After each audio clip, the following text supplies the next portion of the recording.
नमस्कार दोस्तों, मैं हूं प्रतीक और आप देख रहे हैं द प्रिमिटिव हिंदू।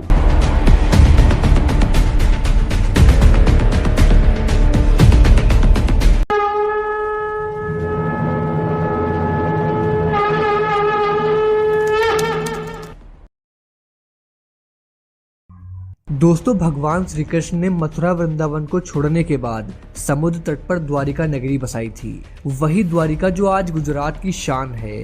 कई खोजों के दौरान समुद्र में एक नगर डूबे होने की बात सामने आती है। तो दोस्तों, इस वीडियो में मैं आपको यही बताने वाला हूँ कि द्वारिका नगरी नष्ट कैसे हुई और इसके क्या क्या प्रमाण मिले हैं।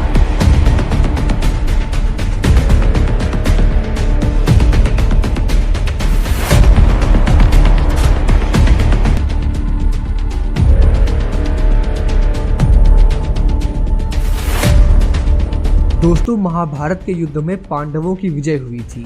श्री कृष्ण ने युधिष्ठिर को गद्दी पर बैठाया और राज्य से जुड़े नियम और कानून उन्हें समझाकर वे कौरवों की माता गांधारी से मिलने पहुंचे। कान्हा के आने पर गांधारी फूट फूट कर रोने लगी और फिर क्रोधित होकर उन्हें श्राप दिया कि जिस तरह तुमने मेरे कुल का नाश किया है, तुम्हारे कुल का अंत भी इसी तरह होगा।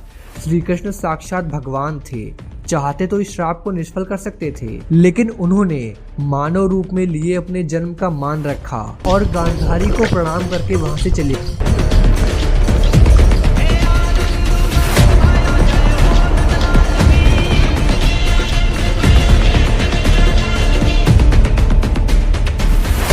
दोस्तों, श्री कृष्ण के पुत्र सांब अपने मित्रों के साथ हंसी ठिठोली कर रहे थे। उस समय महर्षि विश्वामित्र और कण्व ऋषि ने द्वारिका में प्रवेश किया।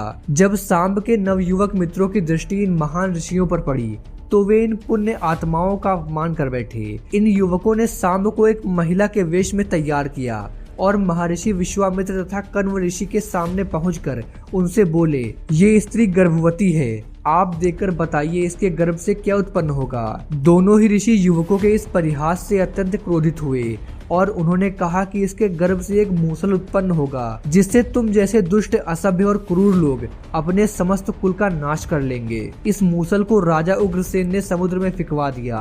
साथ ही श्री कृष्ण ने नगर में घोषणा कर दी कि अब से कोई नगरवासी अपने घर में मदिरा नहीं बनाएगा, क्योंकि श्री कृष्ण नहीं चाहते थे कि उनके कुल के लोग और संबंधी मदिरा के नशे में कोई अनुचित व्यवहार कर परिवार सहित एक दूसरे का नाश कर बैठे, क्योंकि ऋषियों की वाणी तो सच होनी ही थी। दोस्तों, धार्मिक पुस्तकों के आधार पर महाभारत युद्ध के 36वें वर्ष में द्वारिका नगरी में बहुत अपशगुन होने लगे। दोस्तों, कान्हा ने सभी यदुवंशी पुरुषों को तीर्थ पर जाने के लिए कहा। इस पर सभी लोग द्वारिका नगरी से तीर्थ के लिए निकल गए। दोस्तों, प्रभास क्षेत्र के आने पर विश्राम के दौरान किसी बात पर ये लोग आपस में भिड़ गए। ये बहसबाजी झगड़े में बदल गई, झगड़ा मारकाट में बदल गया। दोस्तों, इस दौरान ऋषियों का श्राप इस रूप में फलीभूत हुआ कि सांब ने जिस मूसल को उत्पन्न किया था उसके प्रभाव से प्रभास क्षेत्र में खड़ी इरका घास को लड़ाई के दौरान जो भी उखाड़ता वो इरका घास मूसल में परिवर्तित हो जाती। दोस्तों, ऐसा मूसल जिसका एक प्रहार एक व्यक्ति की जान ले ले। इस लड़ाई में श्री कृष्ण के पुत्र प्रद्युम्न भी मारे गए। दोस्तों, सूचना मिलते ही भगवान श्री कृष्ण प्रभास क्षेत्र पहुंचे। अपने पुत्र और प्रियजनों को मृत देखकर श्री कृष्ण ने क्रोध में वहीं खड़ी एकरा घास उखाड़ ली और हाथ में आते ही उस घास ने मूसल का रूप ले लिया। लड़ाई में जो लोग मारे गए थे, जिन्होंने अपने परिजनों को मारा था, श्री कृष्ण ने एक एक वार से उन सभी का वध कर दिया। अंत में सिर्फ श्री कृष्ण, उनके सारथी दारूक और बलराम बचे। मित्रों, इस पर श्री कृष्ण ने दारूक से कहा कि हस्तिनापुर जाकर अर्जुन को यहाँ ले आओ, फिर बलराम को वहीं रुकने को कहो और स्वयं अपने पिता को इस संहार के बारे में सूचित करने द्वारिका चले गए। दोस्तों, कान्हा ने वासुदेव जी को इस संहार के बारे में बताया। दोस्तों, जब श्री कृष्ण वापस प्रभास क्षेत्र पहुंचे तब बलराम जी ध्यानावस्था में बैठे थे। कान्हा के पहुंचते ही उनके शरीर से शेषनाग निकले और समुद्र में चले गए। अब श्री कृष्ण इधर उधर घूमते हुए अपने जीवन और गांधारी के श्राप के बारे में विचार करने लगे और फिर एक पेड़ की छाव में बैठ गए। इसी तरह जरा नामक शिकारी का बाण उनके पैर में आकर लगा, जिसने दूर से उनके पैर के अंगूठे का हिरण का मुख देखकर बाण चला दिया था। दोस्तों, जब वह शिकारी शिकार उठाने वहां पहुंचा तो श्री कृष्ण को देखकर क्षमा मांगने लगा। कान्हा ने उसे अभयदान देकर देह त्याग कर दी। दोस्तों, अर्जुन ने द्वारिका पहुंचकर वासुदेव जी से कहा कि वह नगर में शेष बचे सभी लोगों को हस्तिनापुर चलने की तैयारी के आदेश दें। फिर अर्जुन ने प्रभास क्षेत्र जाकर सभी यदुवंशियों का अंतिम संस्कार किया। अगले दिन वासुदेव जी ने प्राण त्याग कर दिए। फिर उनका अंतिम संस्कार कर अर्जुन सभी महिलाओं और बच्चों को लेकर निकल गए। जैसे ही उन लोगों ने नगर छोड़ा वैसे ही द्वारिका का पूरा राजमहल और नगरी समुद्र में समा गई। उसी नगरी के पिलर और अवशेषों के बारे में समुद्र से जुड़ी अलग अलग रिसर्च के दौरान जानकारी मिलती है। तो दोस्तों चलिए